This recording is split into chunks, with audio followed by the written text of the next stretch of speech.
गुरुर्ब्रह्मा गुरुर्विष्णु गुरुदेवो महेश्वरः गुरु साक्षात् परब्रह्म तस्मै श्रीगुरवे नमः। अगजानन पद्मार्कं गजानन महर्निशम् अनेकदं त्वं भक्तानां एकदन्तमुपास्महे।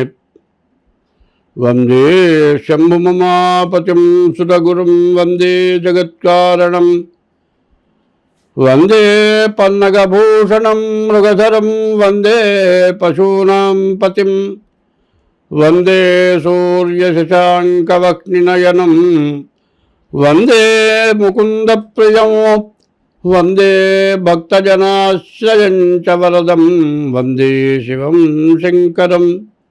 या कुन्देन्दुतुषारहारधवला या शुभ्रवस्त्रान्विता या वीणा वरदण्डमण्डितकरा या श्वेतपद्मासना या ब्रह्माच्युतशङ्करप्रभृतिभिर्देवैः सदा पूजिता सा मां पातु सरस्वती भगवती भारती निःशेषजाड्यापः।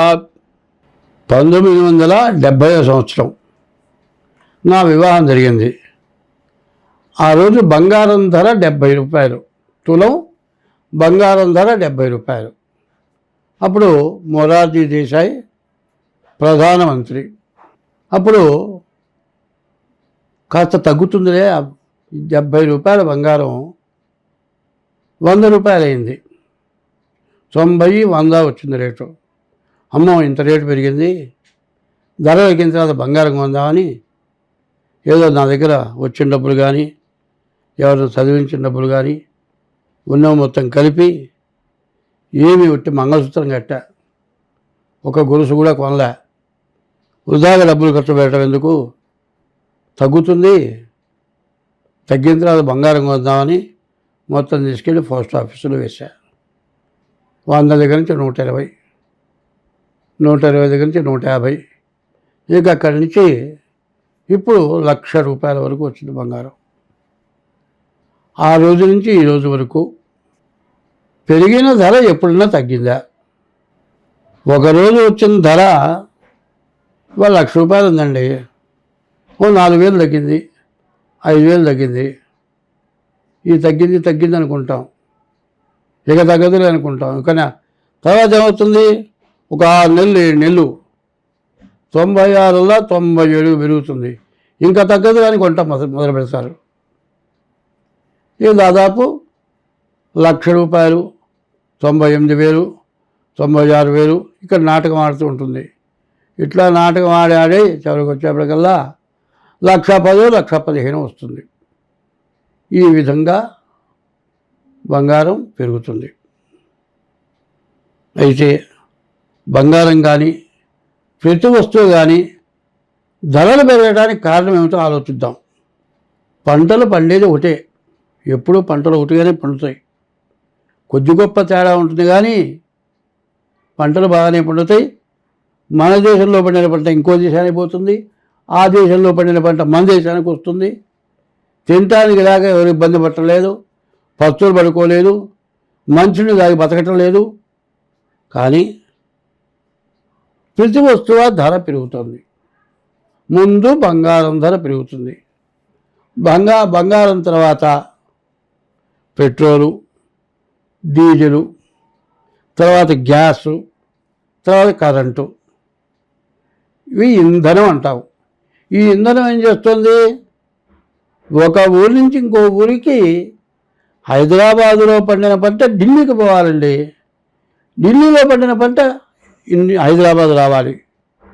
రవాణా ఛార్జీలు పెరుగుతాయి. ఎందుకు, పెట్రోలు డీజిల్ వాటి ధర పెరిగింది కదా, ఆ ధర తినే ధాన్యం మీద పడుతుంది. ఈ ధాన్యంతో పాటు బంగారం కూడా పెరుగుతుంది.